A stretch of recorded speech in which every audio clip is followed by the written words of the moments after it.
Hello everyone, एक बार फिर से स्वागत है आपका अपना यूट्यूब चैनल साइंस गुरु रवि में। गाइज, आप सभी को पता है 1 फरवरी को रेलवे वाले बच्चों के लिए हमने बायोलॉजी का एक स्पेशल बैच स्टार्ट किया था, जिसमें हम आपको बायोलॉजी के प्रीवियस ईयर के क्वेश्चन करवा रहे थे चैप्टर वाइज। लगभग 7 चैप्टरों के मैं आपको प्रीवियस ईयर के क्वेश्चन कंप्लीट करवा चुका। ये 8वां चैप्टर है और इस चैप्टर का नाम है एक्सीलेटरी सिस्टम अर्थात उत्सर्जन तंत्र। तो सबसे पहले आप चैप्टर का नाम लिख लीजिए, एक्सीलेटरी सिस्टम अर्थात उत्सर्जन तंत्र। इस चैप्टर की 3 क्लास हो चुकी है और अब तक मैं आपको 15 क्वेश्चन कंप्लीट करवा चुका इस चैप्टर में, जो आपसे पिछली बार रेलवे ग्रुप डी में, एनटीपीसी में, एलपी टेक्नीशियन में, आरआरबी में, आरपीएफ में पूछे गए। आज हम शुरुआत करने वाले हैं क्वेश्चन नंबर 16 से। पिछली 3 क्लासों में हमने बहुत कुछ सीखा है। नेफ्रॉन की संरचना का आपको बहुत अच्छे से समझाई है। नेफ्रॉन की संरचना से कौन कौन से क्वेश्चन आपके एग्जाम में पूछे गए हैं वो चीज़ें सिखाई है। इसके अलावा जो यूरिनरी ट्रैक है, मूत्र का बाहर जाने का रास्ता है, वो कॉन्सेप्ट भी मैंने आपको सिखाया था और भी बहुत सारी चीज़ें सिखाई है। इसलिए कहता हूँ कि अगर आपने पिछली 3 क्लासें नहीं देखी है तो आपको नीचे लिंक डिस्क्रिप्शन में मिल जाएगा, आप जाकर चेकआउट कर सकते हैं। चलिए भैया, आज की क्लास की शुरुआत करते हैं। उससे पहले अगर आप चैनल पर नए हैं तो चैनल को जरूर सब्सक्राइब कर लेना, बेल आइकन को प्रेस कर लेना, ताकि आपके पास हमारे वीडियो का नोटिफिकेशन टाइम टू टाइम पहुंच सके। चलिए, ये रहा आपकी स्क्रीन पर क्वेश्चन नंबर 16। देखिए भैया, ये रहा आपके स्क्रीन पर क्वेश्चन नंबर 16। बहुत अच्छा क्वेश्चन है और ये क्वेश्चन आपसे आरआरबी ग्रुप डी में 17/8/2022 को पूछा गया क्वेश्चन है। क्वेश्चन नंबर 16 कहता है कि मानव वृक्क, वृक्क का मतलब किडनी होता है, में नेफ्रॉन के नलिकानुमा भाग द्वारा आरंभिक निस्यंद में इनमें से किन पदार्थों का चयनात्मक पुनः अवशोषण कर लिया जाता है। आपके ऑप्शंस आपको स्क्रीन पर दिखाई दे रहे हैं। ऑप्शन नंबर ए कहता है लवण, ग्लूकोज, वसा और जल का पुनः अवशोषण कर लिया जाता है। ऑप्शन नंबर बी है ग्लूकोज, जल, अमीनो अम्ल और प्रोटीन का पुनः अवशोषण कर लिया जाता है। ऑप्शन नंबर सी है ग्लूकोज, जल, लवण और अमीनो अम्ल का पुनः अवशोषण कर लिया जाता है। ऑप्शन नंबर डी है जल, ग्लूकोज, लवण और प्रोटीन का पुनः अवशोषण कर लिया जाता है। बताइए, कल की क्लास में मैंने आपको नेफ्रॉन की संरचना पढ़ाई थी और नेफ्रॉन की संरचना से जितने भी क्वेश्चन आपके एग्जाम में पूछे गए हैं वो क्वेश्चन भी मैंने आपको करवाए हैं। कुछ क्वेश्चन और रह गए हैं, वो मैं आपको इसी चैप्टर में आगे करवाता हुआ चलूंगा। बताइए, मैंने आपसे कहा था, ध्यान से समझिए, कि आपके ब्लड में कुछ अच्छी चीजें होती है, कुछ खराब चीजें होती है। अब ब्लड में जो अच्छी चीजें हैं वो कौन कौन सी है? तो वो भैया वाटर है, यानी कि पानी है। इसके अलावा ग्लूकोज है। इसके अलावा अमीनो अम्ल एसिड है। इसके अलावा विटामिन्स है, NaCl है, आयंस है, मिनरल्स है। ये सारी चीजें हैं जो अच्छी है आपके ब्लड में। कुछ खराब चीजें होती है, जैसे कि urea, uric acid, ammonia, creatinine. ये खराब चीजें हैं भैया। ये अपशिष्ट पदार्थ है हमारे शरीर के। अगर ये अपशिष्ट पदार्थ आपके शरीर में रहेंगे तो आपके शरीर को नुकसान पहुंचा सकते हैं, आपके शरीर के अंगों को डैमेज कर सकते हैं। जैसे कि आपने सुना होगा, अगर यूरिक एसिड आपके घुटनों में आकर के जमा हो जाता है तो गठिया रोग हो जाता है। सुना है? वैसे ही यूरिया है, आपके लीवर को डैमेज कर सकता है। इसके अलावा अमोनिया, क्रिएटिनिन, ये अलग अलग है जो हमारे शरीर में अलग अलग बीमारियां कर सकते हैं। आपकी किडनी फेल कर सकते हैं, बीपी हाई कर सकते हैं, आपके शरीर में बहुत सारी बीमारियां पैदा करेंगे अगर ये अपशिष्ट पदार्थ आपके शरीर से बाहर नहीं गए तो। इसलिए इन्हें शरीर से बाहर त्यागना जरूरी है।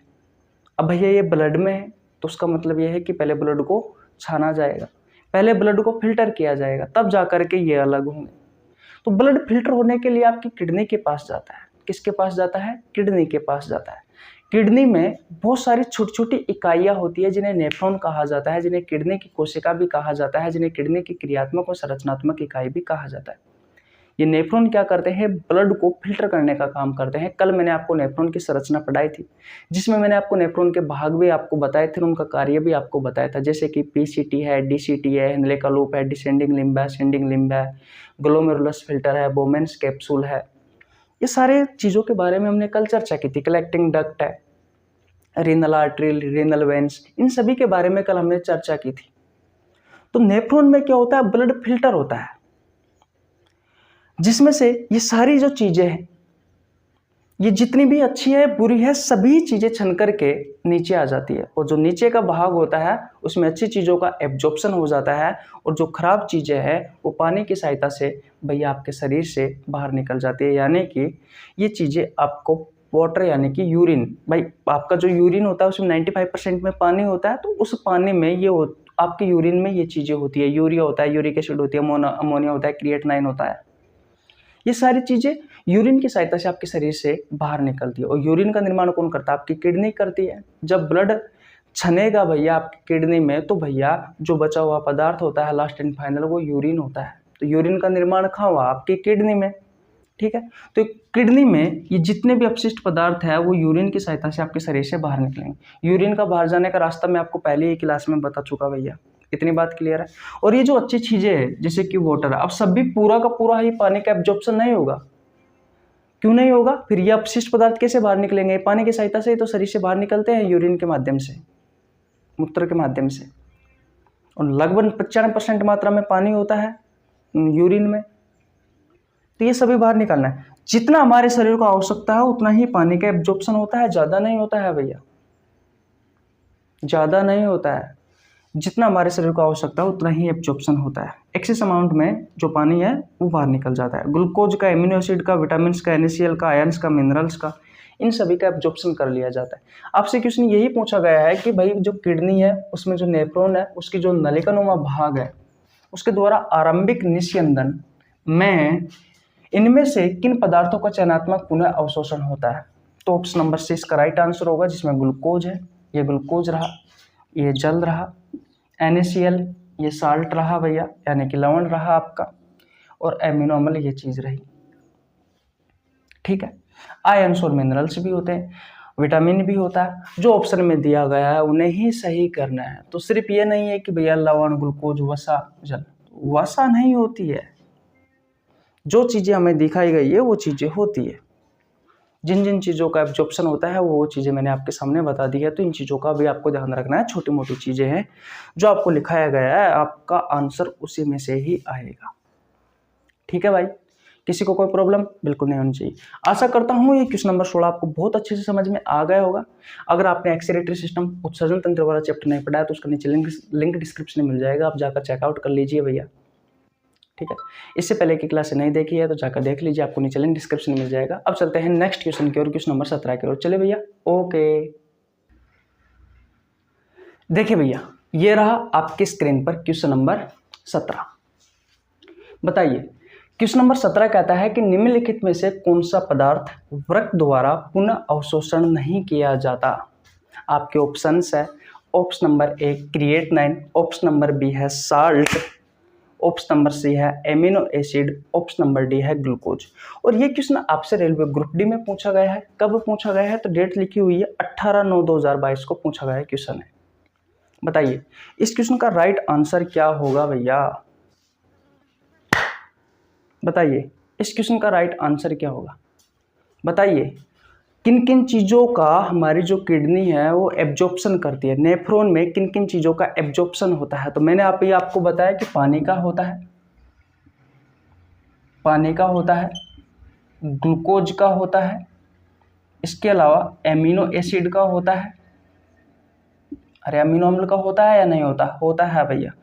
इसके अलावा साल्ट का होता है, आयंस का होता है, विटामिन का होता है,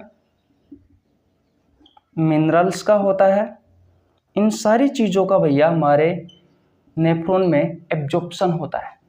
किस किस चीज़ का नहीं होता है, यूरिया का नहीं होता, इस बात का आपको ध्यान रखना है। यूरिक एसिड का नहीं होता क्योंकि अपशिष्ट पदार्थ है, इस वजह से नहीं होता है, इन्हें शरीर से बाहर निकाला जाता है यूरिन की सहायता से, इस वजह से नहीं होता। इनके लिए तो ब्लड फिल्टर किया जाता है।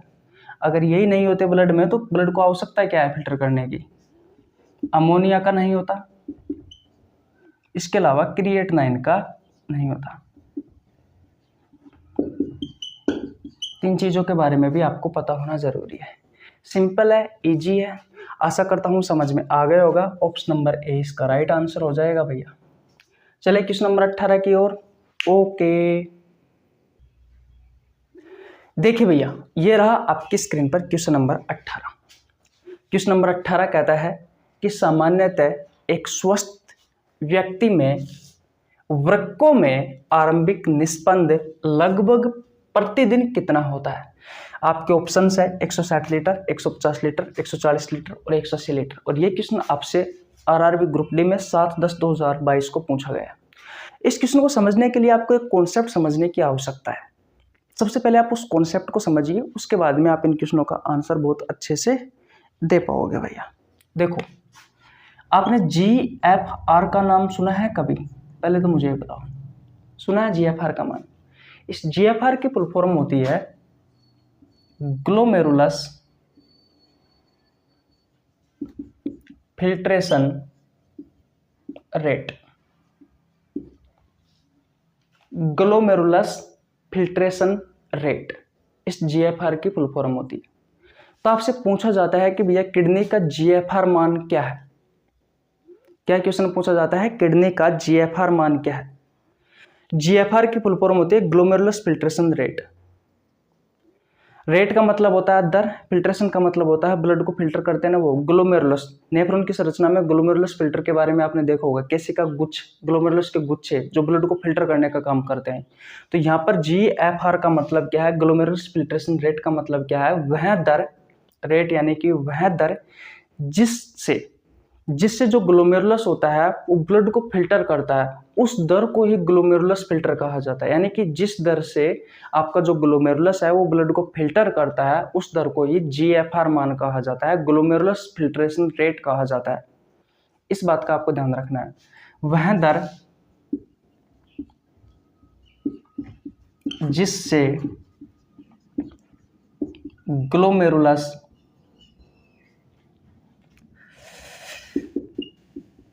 ब्लड को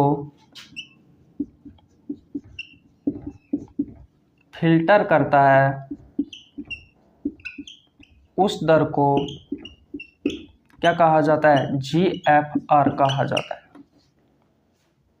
नेफ्रॉन की संरचना मैंने आपको पढ़ाया था ना, रीनल आर्टरी आ रही थी ब्लड को लेकर के आपके शरीर के अंगों से, जिसमें अशुद्ध रक्त था। अशुद्ध रक्त का मतलब क्या है, जिसमें बहुत सारी चीजें थी, कुछ अच्छी चीजें थी, कुछ खराब चीजें थी। बोमेंस कैप्सूल एक कप के समान एक संरचना थी, जिसमें आर्टिफिशियल फिल्टर लगे हुए थे जो ब्लड को छानने का काम कर रहे थे। फिर रीनल वेन की सहायता से वापस ये ब्लड छन करके जिन अंगों के पास या उन अंगों के पास वापस चला जाता है, और जो जितनी भी अच्छी और खराब चीजें हैं वो नीचे नली में आ जाती है। उस नली की सहायता से अच्छी चीजों का एब्जॉर्प्शन कर लिया जाता है, जो खराब चीजें हैं वो भैया उनको रहने दिया जाता है। फिर लास्ट एंड फाइनल ये यूरिन बनता है। अब ये यूरिन आपके शरीर से बाहर निकाल दिया जाता है। पढ़ा था ना नेफ्रॉन की संरचना में, मैंने आपको बहुत अच्छे से बताया था। तो आपका जो ग्लोमेरुलस फिल्टर होता है, याद रखना भैया, वो 125 ml प्रति मिनट ब्लड को फिल्टर करने का काम करता है। और अगर प्रतिदिन के बारे में पूछे तो 180 लीटर पर डे ब्लड को फिल्टर करने का काम करता है आपका ग्लोमेरुलस फिल्टर। ये सिर्फ एक के बारे में नहीं कह रहा मैं कि भाई एक नेफ्रॉन करता है ये काम। मैंने कहा था आपसे कि आपकी किडनी में लगभग, दोनों किडनियों में 20 लाख नेफ्रॉन होते हैं। एक किडनी में लगभग 10 लाख यानी कि 1 मिलियन नेफ्रॉन होते हैं, और दोनों किडनियों में मिलाकर के 2 लाख नेफ्रॉन होते हैं। ये सभी ब्लड को फिल्टर करने का काम करते हैं। तो ये पूरे के पूरे 2 मिलियन जो नेफ्रॉन होते हैं वो प्रतिदिन 180 लीटर ब्लड को फिल्टर कर देते हैं भैया पर डे। और यही क्वेश्चन आपसे ये पूछा गया है। क्वेश्चन कह रहा है कि एक सामान्यतः जो स्वस्थ वयस्क है यानी कि व्यक्ति है, उसकी वृक्कों में यानी कि किडनी में आरंभिक निस्पंद यानी कि जो फिल्टर होता है वो लगभग प्रतिदिन कितना हो जाता है, तो भैया 180 लीटर होता है भैया। ये क्वेश्चन आपसे आरआरबी ग्रुप डी में 7/10/2022 को पूछा गया। या तो आपसे पूछ ले कि किडनी का GFR मान कितना है, पर डे के हिसाब से 180 लीटर बताना है, पर मिनट के हिसाब से आपको 125 ml बताना है। ठीक है भैया, या फिर इस तरीके से थ्योरी की सहायता से भी क्वेश्चन पूछ सकता है, इस बात का आपको ध्यान रखना है। उत्सर्जन तंत्र वाले चैप्टर में मैंने आपको बहुत अच्छे से पढ़ाया जीएफआर मान के बारे में। आई बात समझ में? स्क्रीनशॉट ले लीजिए। नेक्स्ट क्वेश्चन की ओर चलते हैं, क्वेश्चन नंबर 19 की ओर चले। ओके, देखिए भैया, ये रहा आपकी स्क्रीन के सामने क्वेश्चन नंबर 19। इसको समझने के लिए आपको दो कॉन्सेप्ट की आवश्यकता पड़ेगी। वैसे आप इस क्वेश्चन का आंसर कर सकते हो क्योंकि बिल्कुल आसान है। क्वेश्चन नंबर 19 कहता है कि शरीर में उत्पन्न होने वाले किस नाइट्रोजनी अपशिष्ट का उत्सर्जन मानव वृक्क द्वारा किया जाता है। आपके ऑप्शंस है ये। ऑप्शन नंबर ए यूरिया और यूरिक अम्ल, ऑप्शन नंबर बी है अमोनिया और यूरिक अम्ल, ऑप्शन नंबर सी है केवल अमोनिया, ऑप्शन नंबर डी है यूरिया और अमोनिया। आरआरबी ग्रुप डी में पूछा गया है 20/9/2022 को। देखिए इसका आंसर क्या होगा। जब मैंने आपको उत्सर्जन तंत्र वाला चैप्टर पढ़ाया था तो मैंने आपको बताया था कि उत्सर्जी पदार्थों के आधार पर जीवों को 4 भागों में बांटा गया है। पहला कौन सा था? पहला था अमोनोटेलिक। अमोनोटेलिक क्या होते हैं? तो ऐसे जीव जो उत्सर्जी पदार्थों में सबसे ज्यादा अमोनिया का उत्सर्जन करते हैं वो होते हैं अमोनोटेलिक। वो क्या होते हैं? वो होते हैं अमोनोटेलिक। और उसका एग्जाम्पल मैंने आपको बताया था, जितने भी जो जलीय जीव है और जो उभयचर है वो सभी किसके उदाहरण है? वो सभी अमोनोटेलिक के उदाहरण है। दूसरा मैंने आपको बताया था यूरियोटेलिक। दूसरा मैंने आपको कौन सा बताया था? दूसरा मैंने आपको बताया था यूरियोटेलिक। यूरियोटेलिक कौन सा बताया था? यूरियोटेलिक बताया था। जो ऐसे जीव जो उत्सर्जी पदार्थों में सबसे ज्यादा किसका उत्सर्जन करते हैं? यूरिया का उत्सर्जन करते हैं। ऐसे जीवों को कहा जाता है यूरियोटेलिक। हिंदी में भी लिख देता हूं मैं, यूरियोटेलिक। और इसके उदाहरण क्या है? उदाहरण इंपॉर्टेंट है इन सभी का। उदाहरण है भैया स्तनधारी, गाय, भैंस, घोड़ा, बकरी, कुत्ता, मनुष्य भी इसी में ही आता है। मनुष्य भी इसी में ही आता है। तो ये तो बात आपको समझ में आ गया है कि जो मनुष्य है वो यूरियोटेलिक है। उसका मतलब क्या है कि हम उत्सर्जी पदार्थों में सबसे ज्यादा किसका उत्सर्जन करते हैं? यूरिया का। एक कॉन्सेप्ट तो ये हो गया, ध्यान रखना इस बात का। दूसरा कॉन्सेप्ट क्या है कि हमारे जो मुख्य उत्सर्जी जो पदार्थ है वो कौन कौन से हैं?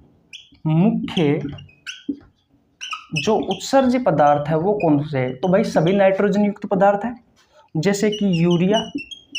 अब इस यूरिया का निर्माण कहाँ होता है? आपके लीवर में होता है, ऑर्निथिन चक्कर की सहायता से या यूरिया चक्कर की सहायता से, है कि नहीं? उसके अलावा यूरिक अम्ल, उसके अलावा अमोनिया और क्रिएटिनाइन। जब आप ये पढ़ोगे कि उत्सर्जी पदार्थों के आधार पर जीवों को 4 भागों में बांटा गया तो वहां पर क्रिएटिनाइन ऑप्शन में नहीं होता भैया। क्रिएटिनाइन की कोई चर्चा नहीं होती, क्योंकि क्रिएटिनाइन जो है वो आपकी बोन्स और जो मसल्स होती है इनमें एक यौगिक क्रिएटिनाइन फॉस्फेट नाम का एक यौगिक पाया जाता है। जब ये टूटता है तब जाकर के भैया क्रिएटिनाइन का निर्माण होता है। हाँ, होने को तो ये अपशिष्ट पदार्थ है क्योंकि ये नुकसानदायक होता है भैया हमारे शरीर में। ठीक है भाई, तो ये इसको छोड़ दीजिए। लेकिन यूरिया जो है वो आपके यूरिन में 2.6% होता है। अमोनिया का निर्माण, अमोनिया का उत्सर्जन सबसे ज्यादा कौन करते हैं? अमोनोटेलिक जीव करते हैं, जैसे कि स्तन, जिसमें मैंने उदाहरण क्या बताया था आपको? मछली और उभयचर बताया था। तो ये भी हटा दीजिए। तो ये जो दोनों का उत्सर्जन सबसे ज्यादा जो करते हैं वो भैया आपकी किडनी करती है। दोबारा से समझिए, क्वेश्चन को पढ़िए। शरीर में उत्पन्न होने वाले किस नाइट्रोजन अपशिष्ट पदार्थों का उत्सर्जन मानव वृक्क द्वारा किया जाता है? तो भैया आपका राइट आंसर क्या होगा? यूरिया और यूरिक अम्ल। आपका option number A right answer हो जाएगा भैया। क्या हो जाएगा? ऑप्शन नंबर ए आपका राइट आंसर हो जाएगा। यहां से भी आपको समझ में आया कि हम यूरियोटेलिक, हम यूरिया का उत्सर्जन करते हैं, तो भैया आपकी किडनी किसका उत्सर्जन करती है? यूरिया का। साथ ही साथ मैंने आपको यहाँ से भी बताया कि अमोनोटेलिक नहीं है, हम जो अमोनिया का उत्सर्जन करते हैं, जो मछली होती है, जो उभयचर होते हैं वो करते हैं अमोनोटेलिक। क्रिएटिनाइन का नहीं करते, यूरिया और यूरिक अम्ल का करते हैं। इस बात का आपको ध्यान रखना है। तो आपका राइट आंसर हो जाएगा ऑप्शन नंबर ए। वैसे आप कॉमन सेंस से भी बता सकते हो कि भैया 3-4 उत्सर्जी पदार्थ तो उनमें से सबसे ज्यादा हम यूरिया का उत्सर्जन करते हैं, क्योंकि यूरिया हमारे यूरिन में सबसे ज्यादा होता है। आप वैसे भी कर सकते हो इसका आंसर। ठीक है भैया, अब हमारा कैमरा डिस्चार्ज हो चुका है। आज हम 4 क्वेश्चन ही आपको करवाएंगे। अगर आपको वीडियो अच्छी लगी है तो वीडियो को लाइक कर दीजिए, चैनल पर नहीं तो चैनल को सब्सक्राइब कर लेना, बेल आइकन को प्रेस कर लेना ताकि आपके पास हमारी वीडियो का नोटिफिकेशन टाइम टू टाइम पहुंच सके। कल बड़ी क्लास होने वाली है, कम से कम 8 से 10 क्वेश्चन करेंगे, मजा आएगा। चैप्टर हम आने वाले 3-4 दिन में समाप्त कर देंगे। आपको बिल्कुल एक एक क्वेश्चन हम बिल्कुल आसान भाषा में कॉन्सेप्ट के साथ में करवा रहे हैं। आप पसीना पसीना देख सकते हो, मैंने कल की वीडियो में भी आपको बताया था, चेहरे पर अच्छे से देख लीजिए, पूरी टी शर्ट भीजी हुई है, पूरा शरीर भीजा हुआ है। हम मेहनत करें तो आप भी मेहनत करो, और हमारी मेहनत के लिए आप लाइक कर सकते हो। चैनल पर नहीं हो तो भाई जरूर सब्सक्राइब कर लेना, आपको फायदा मिलेगा 100 में से 100% इस यूट्यूब चैनल पर। मैं सभी प्रतियोगी परीक्षाओं के लिए बायोलॉजी पढ़ाता हूँ। मैंने बायोलॉजी के बहुत सारे चैप्टर करवा रखे हैं, बहुत सारे चैप्टर के एमसीक्यू क्वेश्चन करवा रखे हैं। अगर आपने नहीं देखे हैं तो चैनल पर जाकर आप चेकआउट कर सकते हैं भैया, ठीक है। और हर रोज सुबह 6 बजे और शाम 6 बजे मैं कम्युनिटी पोस्ट में बायोलॉजी, फिजिक्स, केमिस्ट्री के बेहतरीन क्वेश्चन डालता हूं, जिनका आंसर हर रोज 10,000 स्टूडेंट देते हैं। आप भी दीजिए, वो कोई नॉर्मल क्वेश्चन नहीं है, वो ऐसे क्वेश्चन है जो या तो आपसे करते हो आपके प्रतियोगी परीक्षाओं में पहले पूछे गए हैं या फिर आगे पूछे जाने की संभावना है। अगर आप हर रोज इन क्वेश्चनों का आंसर देते हो तो अच्छे अच्छे क्वेश्चनों पर आपकी पकड़ बनी रहेगी, ठीक है भाई। ओके, अब आपसे विदा लेते हैं, मिलते हैं नेक्स्ट वीडियो में। तब तक के लिए जय हिंद, जय भारत, राम राम।